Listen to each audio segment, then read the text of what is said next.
그 흩어진 사람들이 두루 다니며 복음의 말씀을 전할세 빌립이 사마리아 성에 내려가 그리스도를 백성에게 전파하니 무리가 빌립의 말도 듣고 행하는 표적도 보고 한 마음으로 그가 하는 말을 따르더라. 많은 사람에게 붙었던 더러운 귀신들이 크게 소리를 지르며 나가고 또 많은 중풍병자와 못 걷는 사람이 나으니 그 성에 큰 기쁨이 있더라. 그 성에 시몬이라는 사람이 전부터 있어 마술을 행하여 사마리아 백성을 놀라게 하며 자칭 큰 자라 하니 낮은 사람부터 높은 사람까지 다 따르며 이르되 이 사람은 크다 일컫는 하나님의 능력이라. 오랫동안 그 마술에 놀랐으므로 그들이 따르더니 빌립이 하나님 나라와 및 예수 그리스도의 이름에 관하여 전도함을 그들이 믿고 남녀가 다 세례를 받으니 시몬도 믿고 세례를 받은 후에 전심으로 빌립을 따라다니며 그 나타나는 표적과 큰 능력을 보고 놀라니라. 예루살렘에 있는 사도들이 사마리아도 하나님의 말씀을 받았다 함을 듣고 베드로와 요한을 보내매 그들이 내려가서 그들을 위하여 성령 받기를 기도하니 이는 아직 한 사람에게도 성령 내리신 일이 없고 오직 주 예수의 이름으로 세례만 받을 뿐이더라. 이에 두 사도가 그들에게 안수함에 성령을 받는지라. 시몬이 사도들의 안수로 성령 받는 것을 보고 돈을 들여 이르되 이 권능을 내게도 주어 누구든지 내가 안수하는 사람은 성령을 받게 하여 주소서. 베드로가 이르되 내가 하나님의 선물을 돈 주고 살 줄로 생각하였으니 내 은과 내가 함께 망할지어다. 하나님 앞에서 내 마음이 바르지 못하니 이 도에는 내가 관계도 없고 분깃될 것도 없느니라.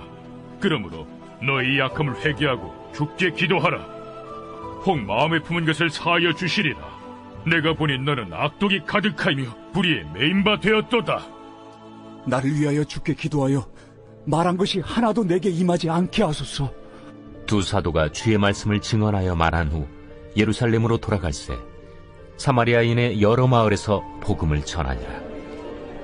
오늘 말씀을 보시면 예루살렘에 큰 박해가 일어나자 우리 빌립 집사님이 사마리아로 피난을 가시는데요. 거기서 아주 중요한 한 사람을 만나요. 바로 그 사람이 마술사 시몬입니다. 그런데 이 사람이 왜 중요하냐면 오늘 이 사람과 관련해서 반드시 내야 되는 결론이 있거든요. 그게 뭐냐면 그래서 이 마술사 시몬은 구원을 받았다는 것인가 못 받았다는 것인가. 오늘 말씀은요. 이걸 규명하는 일이 굉장히 중요하고 두 번째는 이 마술사 시몬의 존재가 나에게 주는 메시지가 뭔가. 오늘은 이걸 보는 게 아주 중요합니다. 그래서 가장 처음으로 묵상하는 것은 마술사 시몬은 도대체 어떤 사람이었는가. 이걸 좀 보기 원하는데요. 자, 이제 예루살렘에 큰 핍박이 일어나자 구원받은 택자들이 예루살렘에서 사마리아로 이동하게 됩니다. 그런데 신기한 것은 그렇게 되자 사도행전의 말씀 배경이 예루살렘에서 사마리아로 변하게 돼요. 여러분 이게 당연한 것 같아도 아주 중요한 의미가 있습니다. 이전까지 사도행전의 배경이 예루살렘이었거든요. 이 말 뜻이 뭐냐면 하나님의 시선이 거기에 머물렀다는 거예요.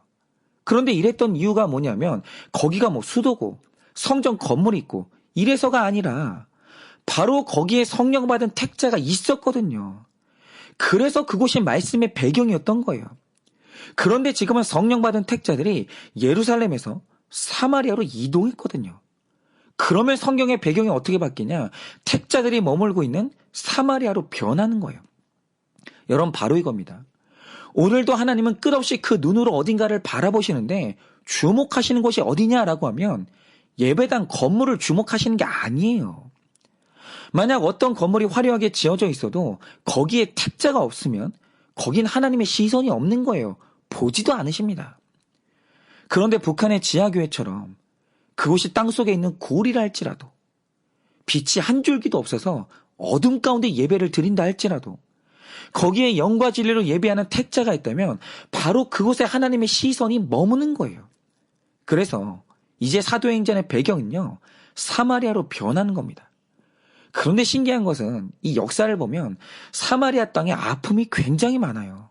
자, 왜 그런가? 이 왕정 시대로 가면 나라가 이제 두 쪽으로 나뉘는데 북이스라엘과 남유다로 나뉘잖아요. 그런데 남유다는 그래도 다윗의 길을 따라서 거룩을 잘 유지했는데 북이스라엘은 완전히 돌아서면서 우상 숭배의 나락으로 떨어집니다. 그런데 이렇게 타락한 북이스라엘의 수도가 어디였냐? 바로 거기가 사마리아였어요. 그러니까 예전에 우리 평양이 동양의 예루살렘으로 불릴 만큼 거대한 부흥이 시작됐던 도시였는데 지금은 거기에 김일성 일가의 동상이 세워졌잖아요. 완전히 어두워지고 타락했거든요. 그런데 사마리아가 그렇게 된 거예요.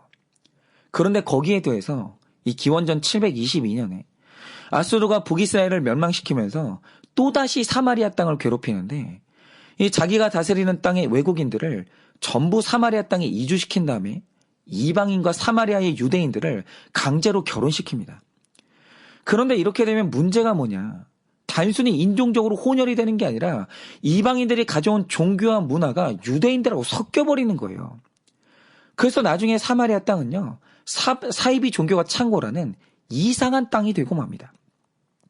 그러니까 신약시대에 와서 이 남유다의 정통 유대인들이 사마리아 사람들을 경멸하면서 나중에는 개라고 부르고 이제 그 땅 근처도 가지를 않는 거예요. 그러니까 이 사마리아 땅은요, 아픔이 굉장히 많았습니다. 그러니까 이런 혼탁한 땅에 마술사라는 시몬이 영향력을 가지고 있었던 건 아마도 이제 당연한 일이 되는 거죠. 그러면 이 사람이 마술을 어디에서 배웠는가? 이 유대인들의 전승을 보면 당시에 애굽이 이 마술과 천문학으로 유명한 나라잖아요. 그래서 이 시몬이 애굽으로 유학을 가서 마술을 배운 다음에 이 사마리아로 돌아온 것 같아요. 그런데 유대 전승을 보면 이 기술이 보통 기술이 아니었습니다. 구체적으로 그 마술의 내용이 어떤지는 모르지만 구절을 보면 이 마술을 본 사람들이 전부 거기에 현혹이 돼서 놀라기도 하고 마술을 한 번 본 사람은 그를 인정했다고 기록하고 있어요. 그런데 이 사람이 가졌던 영향력이 심상치가 않은 거예요. 당시 사마리아에서 시몬의 영향력이 어느 정도였는가? 10절을 보면 사마리아 사람들이 그를 일컬어서 이 사람은 크다 일컫는 하나님의 능력이라 이랬거든요. 그런데 이 말 뜻이 뭐냐면 이 사람은 사람의 모습으로 나타난 하나님이다. 그 뜻이에요. 그러니까 이 사마리아의 추종자들은 이 사람을 단순히 사람으로 본 게 아니라 서름받는 사마리아를 구원할 신의 아들 혹은 메시아 그 자체로 봤던 거예요. 그래서 오늘 말씀이 따로 이 마술사 시몬을 기록하는 건 이유가 있는 거예요. 이 사람이 사마리아 땅에서 대단한 영향력을 가졌습니다. 그러니까 당시 사마리아에 있던 부자들이나 영향력 있던 사람들이 그를 따르면서 당시의 시몬은 거기서 왕처럼 살았습니다. 무시할 수 있는 사람이 아닌 거죠. 그런데 이 본문에서 포착할 수 있는 중요한 사실이 뭐냐? 우리는 그 마술의 구체적인 내용이 뭔지는 모르는데 시몬 자신은 이게 속임수라는 걸 알고 있었다는 거예요. 이거는 베드로가 한 것 같은 권능이 아니고요. 일종의 사람을 속이는 기술이었던 거예요. 그런데 이걸 마술사 시몬이 알았어요. 아무도 모르는 그 실체를 시몬 자신만은 알고 있었던 거죠. 그런데 이런 사기꾼이 지배하는 그 땅에 12절 13절 말씀처럼 어느 날 성령 받은 빌립이 찾아온 거예요. 하나님이 그를 그 땅으로 이제 파송하신 거죠. 즉 가짜가 지배하던 땅에 진짜가 나타난 거예요. 그러면 어떤 일이 벌어지겠습니까? 예를 들어서 어느 산골 마을에 아이들이 있었는데 어느 날 도시에 나갔던 사람이 소방차 장난감을 사려고 온 거예요. 그러니까 아이들이 감탄을 하면서 그걸 가지고 놀았는데 어느 날 갑자기 그 마을에 불이 나면서 진짜 소방차가 온 겁니다. 그런데 진짜를 보니까 이건 장난감하고 게임이 안 되는 거예요. 진짜 소방차에서 물줄기가 나오는데 위력이 얼마나 센지 사방의 불을 다 꺼버리는 거예요. 그런데 이렇게 진짜를 본 아이들은 앞으로 장난감 소방차를 보면 시시한 거예요. 아무리 잘 만들었어도 이제 감격이 없는 겁니다. 순식간에 인기가 식는 거예요. 마찬가지로 사기꾼 마술사가 지배하던 땅에 진짜 성령 받은 권능의 사람이 오니까 순식간에 사람들이 빌립을 따르면서 이제 시몬의 영향력이 신기루처럼 사라진 거예요. 그런데 여기를 잘 보세요. 사람들이 빌립을 따를 때 세 가지 이유 때문에 따르는데 첫째, 많은 사람들이 복음의 말씀을 듣고 세례를 받았어요. 그리고 둘째, 8절 말씀처럼 복음을 들은 결과 이전에 느껴본 적이 없는 큰 기쁨을 느낀 거예요. 그리고 마지막으로 7절 말씀처럼 더러운 귀신들이 크게 소리를 지르며 떠나가고 많은 중풍병자와 못 걷는 사람들이 나으니까 이 세 가지 이유 때문에 사람들이 빌립을 따르기 시작합니다. 그런데 여기서 중요한데요. 빌립에게 이런 능력이 나타나자 마술사 시몬도 그를 따르기 시작했는데 그러면 여러분이 생각해 보세요. 제가 앞에서 빌립에게 나타났던 세 가지 능력을 말했거든요. 복음의 말씀이 강력했고 그 말씀이 일으키는 기쁨이 너무나 컸고 그 다음에 병 고침의 능력이 나타나는데 그러면 오늘 말씀 마술사 시몬은 이 세 가지 능력 중에 뭐에 감동해서 빌립을 따랐을까요? 답이 뭔지 아십니까? 마술사 시몬은요. 특별히 세 번째 능력, 병 낫고 귀신 떠나가는 곳에 정신이 나가서 빌립을 따랐던 거예요. 그 증거가 나중에 나오는데요. 제가 말씀드렸듯이 사실 시몬의 능력은 권능이 아니고요. 일종의 사기에 가까운 기술이었는데 왜냐하면 그가 살면서 귀신을 쫓아낸 적이 없었거든요. 다른 건 다 할 수 있는데 귀신을 못 쫓아내는 거예요. 그런데 사도가 명하니 귀신이 소리를 지르면서 떠나는 거예요. 그래서 빌립은요. 이게 기술이 아니라 권능인 것을 알게 된 거죠. 그래서 그가 빌립을 따르면서 세례까지 받았는데 그러면 보세요. 마술사 시몬이 오늘 사도에게 굴복했습니다. 그리고 세례까지 받았어요. 그런데 저한테 중요한 게 뭐냐면요. 구원 받았냐 이거예요. 그러니까 제가 지금 물어보는 건 세례 받았는지 물어보는 게 아니라 구원 받았냐 이겁니다. 이건 다른 거예요. 우리가 흔히 생각하길 아니 사람이 교회 와서 목사님 잘 따르고 세례 받았으면 당연히 구원받는 거 아닙니까? 라고 할 수 있는데 지금 시몬이 그러고 있거든요. 목사님 잘 따라요.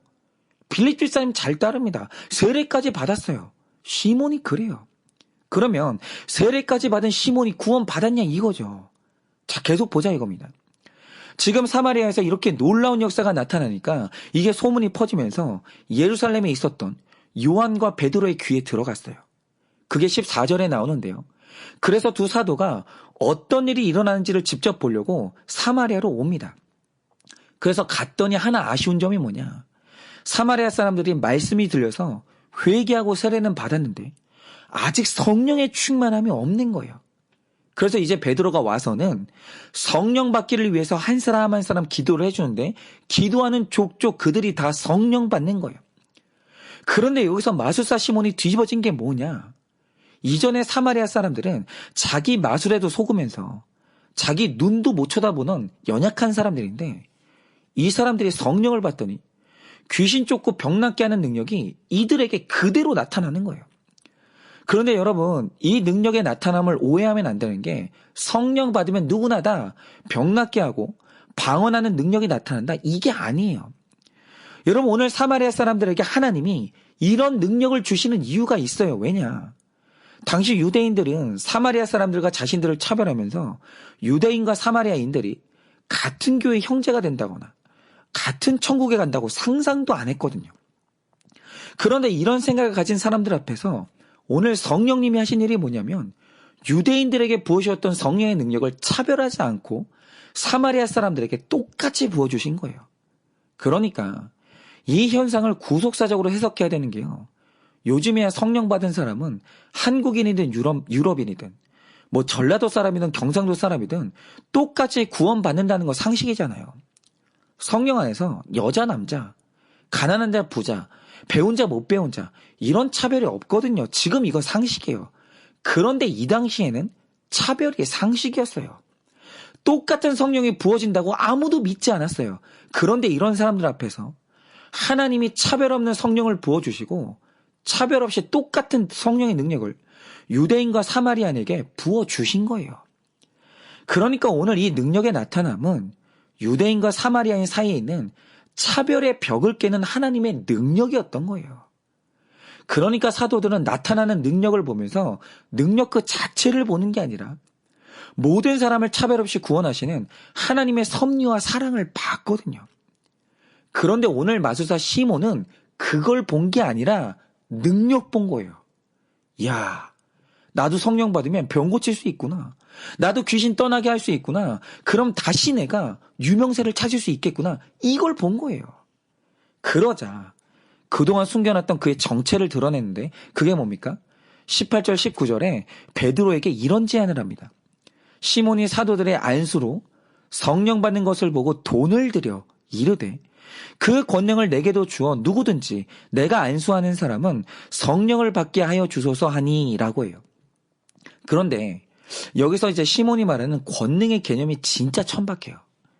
여러분이 19절에 나오는 권능이 헬라어로 엑수시아거든요. 그런데 이게 사복음서에 딱 한 번 나오는데 어떤 경우에 나왔냐? 자, 마태복음 8장을 보면 자기 종을 살리기 위해 예수님께 찾아온 백부장이 나오는데요. 예수님이 이 사람의 믿음을 보고 놀라면서 그 집에 가서 하인을 고쳐주고자 합니다. 그런데 이때 백부장이 했던 유명한 말이 뭡니까? 나도 남의 수하에 있는 권력자고 내 밑에도 이런 수하들이 있는데 우리가 자기 수하에게 명령하면 듣지 않습니까? 마찬가지로 예수님 당신이 가진 능력이 당신의 명령을 듣는 능력일 것인데 오실 필요 없이 명령만 해주십시오. 그러면 나을 것을 믿습니다. 이렇게 말해요. 그런데 이 본문에서 예수님 수하에 있는 그 능력을 헬라어로 뭐라고 하냐? 이게 바로 엑수시아예요. 예수님이 마음껏 소유하신 예수님께 순종하는 그 능력, 이게 바로 엑수시아라는 거죠. 그런데 오늘 마술사 시몬이 이 엑수시아라는 단어를 쓰는데 그러면 이 말 뜻이 뭐겠습니까? 오늘 자기 눈앞에 나타난 성령님의 능력을 내 마음대로 부릴 수 있는 종으로 생각한 거예요. 그런데 여기서 더 심각한 문제가 뭐냐? 이 능력을 돈 주고 살 수 있다고 믿었던 거예요. 그러면 왜 그가 성령님을 이렇게 생각하며 왜 성령을 돈 주고 살 수 있다고 믿었겠습니까? 이유가 뭐냐면 자기가 마술을 배울 때 돈 주고 배웠거든요. 자기 스승들은 돈 주면 기술을 가르쳐 줬어요. 그런데 성령도 사도들도 그럴 거라고 본 거예요. 그러니까 여기서 드러나는 진실이 뭔지 아십니까? 자, 시몬이 빌립 집사님을 만나서 감동을 받고 그를 따랐어요. 그리고 세례까지 받았습니다. 그런데 알고 보니까 그 속에 숨어있던 속사람이 누구냐? 변화받은 성도 시몬이 아니라 여전히 마술사 시몬이 살아 있었던 거예요. 이게 중요한 거죠. 원래 사람은 거짓을 좋아하고 편한 것을 좋아하기 때문에 모든 죄인은 마술을 사랑해요. 그래서 땀 흘려 일한 만큼의 소득에서 만족하는 게 아니라 어느 날 대박이 나는 마술을 꿈꿔요. 내가 일한 것보다 터무니없이 많은 돈이 하늘에서 떨어지는 그거 생각만 해도 우리가 기분이 좋은 거죠. 이게 마술 좋아하는 본성이 있는 거예요. 심지어 신앙생활을 해도요. 회개해서 대가를 치르거나 손과 발이 가는 수고와 고난이 없이 매일을 행복하게 살다가 구원받는 이런 잊지도 않는 마술을 그렇게 좋아해요. 그런데 우리가 정말 회개하고 성령 받는다는 것에 정말 중요한 징표가 뭐냐? 우리 안에서 마술사 시몬이 사라지는 거예요. 사람 속이고 하나님 속이는 그 마술이 사라지지 않는 한 절대로 우리는 성령 받을 수가 없고 구원받을 수가 없는 거예요. 변화가 안 되는 거죠. 그런데 19절에 드러난 그의 정체가 뭡니까? 세례는 받았는데 마술 좋아하는 시몬이 여전히 살아있는 거예요. 그러자 베드로가 시몬 그 자체가 아니라 그 속에 숨어있던 마술사 시몬에 대해서 무서운 저주를 내리는데 뭐라고 합니까? 베드로가 이르되 내가 하나님의 선물을 돈 주고 살 줄로 생각하였으니 내 은과 함께 내가 망할지어다. 이렇게 무섭게 선포해요. 여러분, 그러니까 그 속에 숨어 있었던 이 마술에 대해서 여러분 오늘 베드로가 이렇게 무섭게 대하는 거예요. 그런데 이 말이 내용은 무서워도 구속사적으로 보면 이게 축복이에요. 여러분 오늘 이 시몬이 구원받으려면 그 안에 죽지 않고 버티고 있는 마술사 시몬이 돈 욕심과 함께 죽어야 되는 거예요. 그런데 교회 역사를 보면 이 시몬이 결국 어떻게 되는지 아십니까? 이 초대교회 순교자였던 이 저스틴이 기록한 내용이 있는데 결국 시몬 안에 있던 마술 좋아하는 마음과 돈 욕심이 죽지 않아요. 나중에 그가 빌립을 떠납니다. 교회를 떠나요. 그리고 떠난 다음에 뭘 하냐? 자기 아내와 함께 추종자를 끌어모은 다음에 자기를 신이라고 하면서 교주의 자리에 눌러 앉아요. 그리고 나중에 로마에 자기 동상 하나를 세우는데 추종자들이 그 밑에 뭐라고 쓰는지 아십니까? 시몬이 데이 상토.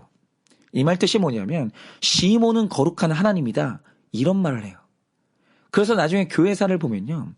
초대교회 주요 이단들이 나오는데 그 뿌리가 누구냐면 이 마술사 시몬이에요. 근데 이 사람이 누구냐? 빌립 만나서 세례까지 받았던 한때 신자예요.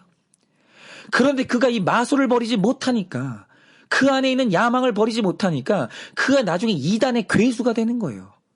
여러분 바로 이겁니다. 우리가 예수님을 믿고 성령 받는다고 할 때 반드시 기적이 일어나거든요. 그런데 일어나는 기적 중에 최고의 기적이 뭔지 아십니까? 병 낫고 귀신 나가고 이게 아니에요. 여러분 최고의 기적은 사람이 변하는 거예요. 사람 속이고 하나님 속이는 마술사가 죽고 행복이 아니라 거룩이 목적이 되는 그 인간의 변화. 바로 이게 성령님만이 할 수 있는 최고의 기적이라는 거예요. 그런데 마술사 시몬처럼 돈이 있어서 뭐든지 살 수 있는 재력이 있고 누굴 만나도 사람 속이는 기술이 있다 할지라도 그 속 사람이 거룩하게 변하지 않으면 베드로가 선포한 것처럼 그 사람의 은과 함께 망하는 거예요. 그런데 여전히 교회 안에는 거룩보다 능력을 찾는 사람들이 있는데요. 물론 교회 역사를 보면 이 나타났던 능력 때문에 교회가 성장한 측면도 있어요. 뭐 귀신이 떠나가니까 사람들이 오고 병이 나으니까 사람들이 오고 뭐 그래서 교회가 성장한 측면도 있습니다. 있는데 그거보다 더 무서운 사실이 뭔지 아십니까? 그 능력 때문에 교회에 왔던 사람보다 세례를 받았는데도 불구하고 인격이 변하지 않는 사람을 보고 실망해서 교회를 떠난 사람들이 훨씬 더 많다라는 거예요. 여러분 우리가 변하지 않으면 교회는 그 돈과 함께 망해요. 그래서 예수 믿는 우리는 이제 마술이 아니라 권능을 구해야 되는데 우리가 구해야 될 권능의 끝이 뭐겠습니까?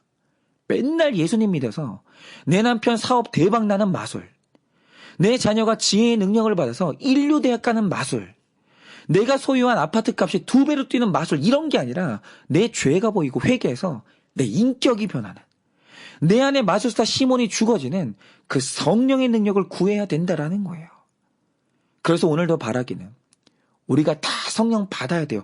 왜 성령 받아야 되냐면 능력 받기 위해 성령 받는 게 아니라 내 안에서 마술 좋아하는 시몬은 죽어지고 구원받아 새 사람으로 변화되는 그 변화를 이루기 위해서 오늘 우리가 성령을 받아야 되는 겁니다. 여러분 이렇게 오늘 능력을 받는 게 아니라 내 자신이 변화되는 놀라운 경험으로 말미암아 여러분 마음 가운데 큰 기쁨이 가득하여 성령님과 더불어서 오늘도 구원의 길을 걸어가는 여러분 되시기를 예수님의 이름으로 축원을 드립니다.